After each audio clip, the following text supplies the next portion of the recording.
बिस्मिल्लाहिर्रहमानिर्रहीम। अस्सलाम वालेकुम। आज 13 दिसंबर बरोज़ सोमवार हम बात करेंगे हमज़ा शहबाज़ की नई दरख्वास्त एक सामने आई है और ये बरीयत की दरख्वास्त है। ये वो लोग हैं जो नैब ऑर्डीनेंस के ख़िलाफ़ बातें करते थे और अब उसी नैब ऑर्डीनेंस का सहारा लेने लगी है शरीफ ख़ानदान। और फिर बेशर्मी ये है कि मुस्लिम लीग नून एक अलामिया जारी करती है और वो ये कहती है कि नहीं, हमने नैब तरमीमी ऑर्डीनेंस की बुनियाद पर दरख्वास्त नहीं दी बल्कि हमने फ़लाँ सेक्शन के तहत दरख्वास्त दी है। अवाम को आप बेवकूफ़ बनाना चाहते होंगे, लेकिन हम बैठे हैं अवाम को असल हकीकत बताने के लिए, क्योंकि मैंने वो दरख्वास्त देखी है और जो मुस्लिम लीग नून का अलामिया है और वो दरख्वास्त है उसमें कैसे एक मज़ाहिया तज़ाद है जो मुस्लिम लीग नून के लिए हमेशा शर्मसारी का बायस बनता है जब वो झूठ बोलते हैं। उसकी तफसीलात मैं आपके साथ शेयर करूँगा। साथ हम बात करेंगे आज बिलाखिर उनका जो FA मनी लॉन्ड्रिंग केस है, चलान सबमिट हो गया है। उस चलान में जो चीज़ें सामने आई हैं ये बैंकिंग जराइम अदालत में सबमिट किया गया है और ये बड़ा अहम एक डेवलपमेंट हुई है क्योंकि शोकास जारी हुआ था, उसके बाद ये चलान सबमिट हुए। उसकी तफसीलात भी मैं आपके साथ शेयर करूँगा। पहले तो मैं आपको बताऊँ कि आज हमज़ा शहबाज़ और शहबाज शरीफ के ख़िलाफ़ 3 रेफरेंसेस पर समाअत हुई है मुख्तलिफ़ एहतसाब अदालतों में लाहौर में। शहबाज शरीफ ख़ुद पेश हुए हैं जबकि हमज़ा शहबाज़ की हद तक हाज़िरी माफ़ी की दरख्वास्त है, क्योंकि हमज़ा शहबाज़ मेरे ख़्याल में तो मरीम नवाज़ के बेटे का जो वलीमा है उसमें मसरूफ़ है, इस वजह से उनकी तरफ से दरख्वास्त आ गई। मनी लॉन्ड्रिंग का जो केस है, पहले मनी लॉन्ड्रिंग का मैं आपको बता दूं, जो आमदन से ज़्यादा असासाजात केस है उसमें अदालत में समाअत हुई और उस केस के अंदर अदालत नंबर 2 है शहबाज शरीफ और हमज़ा शहबाज़, उसमें नुसरत शहबाज़ हैं और बाकी मुलज़मान हैं। जो एक मुलज़म था अहमद अली जो कि फ्रंट मैन था शहबाज शरीफ का और जिसके ख़िलाफ़ ज़िमनी चलान अदालत में सबमिट करवाया गया था, उस मुलज़म वो जेल में है, पुलिस कस्टडी जो नैब कस्टडी में है, उसको चलान की कापियाँ तकसीम की गई और चलान की कापियाँ तकसीम होने के बाद अदालत ने अहमद अली की हद तक फ़र्द जुर्म आयद करने के लिए 20 दिसंबर की तारीख़ मुकर्रर करी। 20 दिसंबर की जो तारीख़ है, जब वो उस पर फ़र्द जुर्म आयद हो जाएगा तो फिर ट्रायल, क्योंकि पहले नुसरत शहबाज़ की वजह से जब उसको राइट मिला था पेश होने का रिप्रेजेंटेटिव के ज़रिए, तो फिर ट्रायल में कुछ नए गवाहान और कुछ नई चीज़ें आ गई थी। अब इसी तरह से अहमद अली के मामले पे ज़िमनी रेफरेंस आया है, तो दोबारा जो इसकी हद तक है वो गवाहों पे जिरा हो सकती है जिन गवाहों पर पहले शरीफ ख़ानदान के वकील जिरा कर चुके हैं। तो 20 दिसंबर की तारीख़ अदालत ने आमदन से ज़्यादा असासाजात केस में जो उसको फ़िक्स किया है और मुलज़म को चलान की कापियाँ दे दी हैं, रेफरेंस की कापियाँ दे दी हैं और अब अगली 20 दिसंबर को फ़र्द जुर्म आयद होगा और फिर ये केस आगे चलेगा। जबकि 2 मफरूर मुलज़मान की जायदाद भाग सरकार ज़ब्त करने के लिए नैब ने जो दरख्वास्त के साथ जायदादों की तफसीलात जमा करवाई थी उस पर भी अदालत ने जो कार्रवाई के लिए 20 दिसंबर की तारीख़ मुकर्रर की है। जबकि आशियाना इकबाल हाउसिंग स्कीम और रमज़ान शुगर मिल्स केस पर एहतसाब अदालत नंबर 5 ने समाअत की है। नदीम बिलाल कुदवाई की दरख्वास्त है, आशियाना हाउसिंग में बरीयत की दरख्वास्त है, उसका नैब जवाब जमा नहीं करवा रहा। आशियाना हाउसिंग रेफरेंस वो है जिसमें आहद चीमा के साथ फवाद हसन फवाद, शहबाज शरीफ ये सारे मुलज़मान हैं। बिलाल कुदवाई भी एक शरीक मुलज़म है, उसने बरीयत की दरख्वास्त दी थी, नैब ने अभी तक उसका जवाब जमा नहीं करवाया जिसकी वजह से आशियाना हाउसिंग रेफरेंस में कोई कार्रवाई नहीं हुई और 20 दिसंबर की अदालत ने तारीख़ मुकर्रर की। जबकि जो दूसरी तरफ रमज़ान शुगर मिल केस है उस पर बड़ी अहम आज जो पेशरफ्त हुई है और वो पेशरफ्त ये है कि हमज़ा शहबाज़ ने जो बरीयत की दरख्वास्त दायर की है और ये बरीयत की दरख्वास्त है on the basis of NAB amendment जो ऑर्डीनेंस है उसकी बुनियाद पर यह दरख्वास्त दायर की गई है। ये अदालत में जो दरख्वास्त दायर की गई है इसमें यह मौक़िफ़ अख्तियार किया गया और ये अदालत से कहा गया कि ये जो मामला है रमज़ान शुगर मिल केस का और उस दरख्वास्त के जो कंटेंट्स हैं वो मैं आपके साथ शेयर करूँगा। हमज़ा शहबाज़ ने अपनी दरख्वास्त में कहा है कि जो तरमीमी ऑर्डीनेंस है उसकी बुनियाद पर यह दरख्वास्त मैं दायर कर रहा हूँ। उन्होंने मौक़िफ़ अख्तियार किया कि रमज़ान शुगर मिल के लिए नाला बनाने के इल्ज़ाम में 10 किलोमीटर का नाला था जो रमज़ान शुगर मिल को फ़ायदा पहुँचाने के लिए बनाया गया और वो रियासत के पैसों से बनाया गया जो करोड़ों रुपये उस पर लग गए। उस पर हमजा शहबाज कहते हैं कि शुगर मिल के लिए नाला बनाने के इल्ज़ाम में यह रेफरेंस दायर किया गया। नैब के रेफरेंस की कोई बुनियाद नहीं है जिस पर बनाया गया है। हमजा शहबाज ने दरख्वास्त में मौक़िफ़ अख्तियार किया कि ये रेफरेंस सियासी और बदनीयती पर मबनी है जो मौजूदा हुकूमत की एमा पर बनाया गया है। दरख्वास्त में उनका यह कहना था कि नाला रमज़ान शुगर मिल या किसी प्राइवेट इदारे की मलकियत नहीं और उन्हें सिर्फ रमज़ान शुगर मिल के CEO होने के नाते मुलज़म बनाया गया इस केस के अंदर, जबकि हमजा शहबाज रमज़ान शुगर मिल के अकेले मालिक नहीं है और भी मालिक हैं।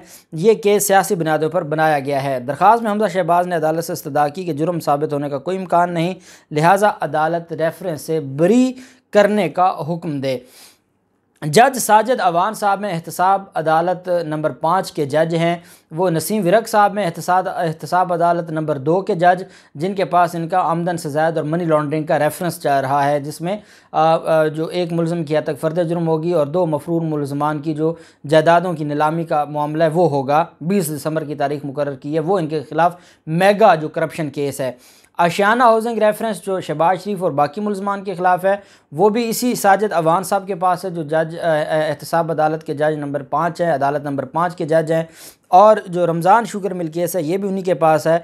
अदालत ने हमजा शहबाज की बरीयत की दरख्वास्त पर 20 दिसंबर तक जवाब तलब कर लिया है और 20 दिसंबर को हमजा शहबाज के ख़िलाफ़ जो एलिगेशन है रमज़ान शुगर मिल केस में, वो कौमी ख़जाने को 21 करोड़ 30 लाख रुपए का नुकसान हुआ है और नुकसान पहुंचाया गया, जिसकी बुनियाद पर यह सारा मामला बना।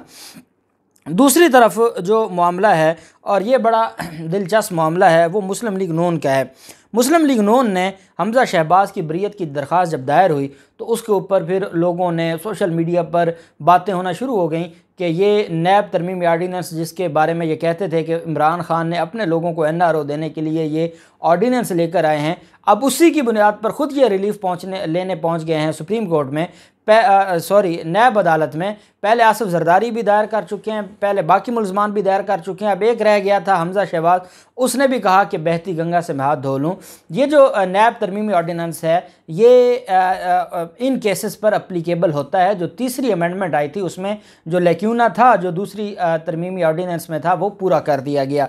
इस वजह से हमजा शहबाज को पहली बात तो ये कोई रिलीफ मिलने वाला नहीं है। अब मुस्लिम लीग नून ने एक अलामिया जारी किया है, लेकिन ये या अनपढ़ हैं या जहालत पर या फिर अता तारर जैसे जो अपने आप को नाम नहाद वकील, वो सारा दिन यूनिफॉर्म पहन के तो रखते हैं लेकिन उन बेचारों को अलिफ बे का भी नहीं पता, वो क्या जाने।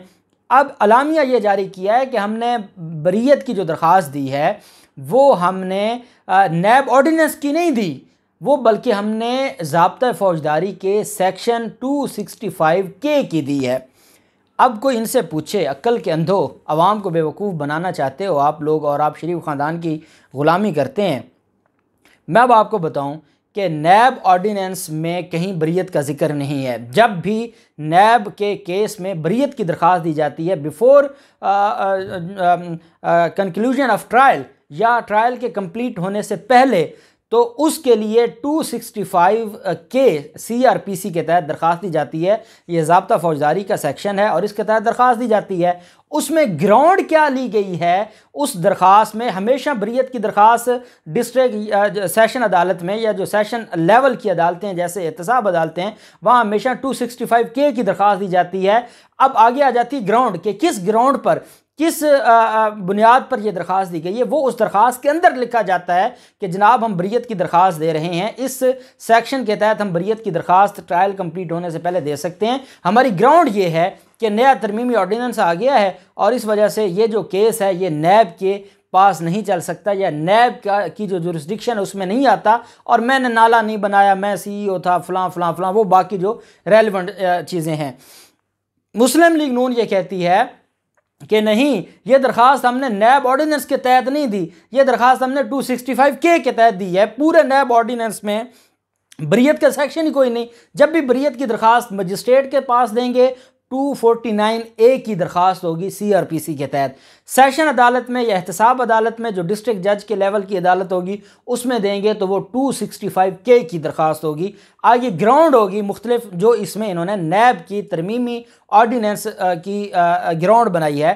तो ये कौन कह रहा है कि आपने कोई नैब तरमीमी ऑर्डीनेंस की दरख्वास्त दी है? नहीं, आपने तो वो ग्राउंड ली है अपनी 265K की दरख्वास्त में, और अब आप आवाम को बेवकूफ़ बनाना चाहते हैं और आवाम को कहते हैं नहीं नहीं हमने तो नैब तरमीमी ऑर्डीनेंस के लिए के तहत दरख्वास्त नहीं दी, हमने तो 265K के तहत दी है।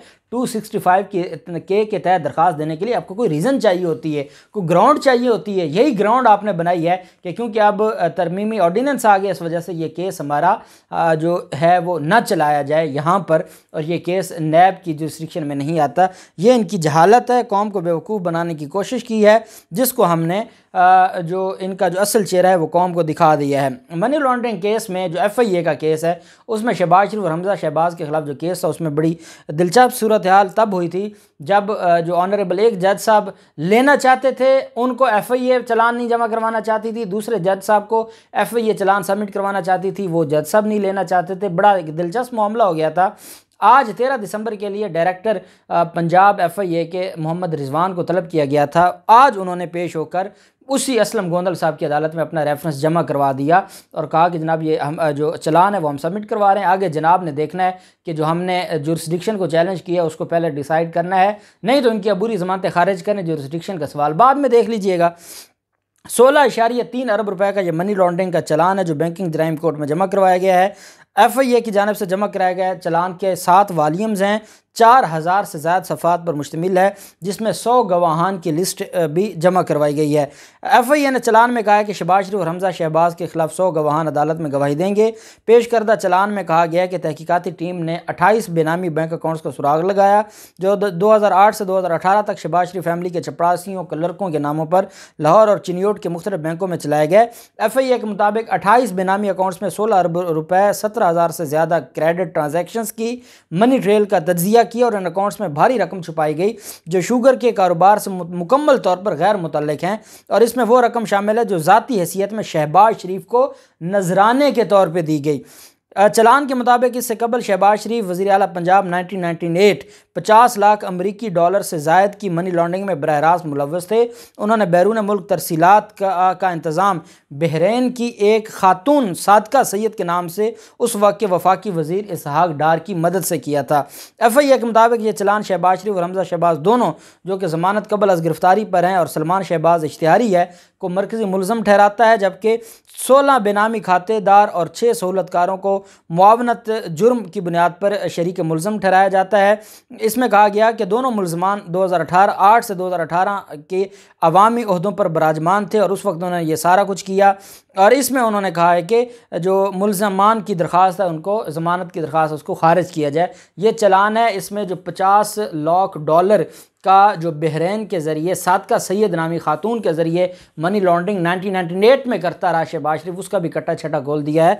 अब ये मामला बड़ा दिलचस्प हो गया है, इनकी ज़मानत खारिज होगी, 16 दिसंबर की तारीख उसमें मुकर्रर है। इन सारे केसेस में जो भी डेवलपमेंट होगी आपके साथ शेयर करते रहेंगे। अल्लाह पाक पाकिस्तान कामयाब नासिर हो। बहुत शुक्रिया। अल्लाह हाफिज़। पाकिस्तान जिंदाबाद।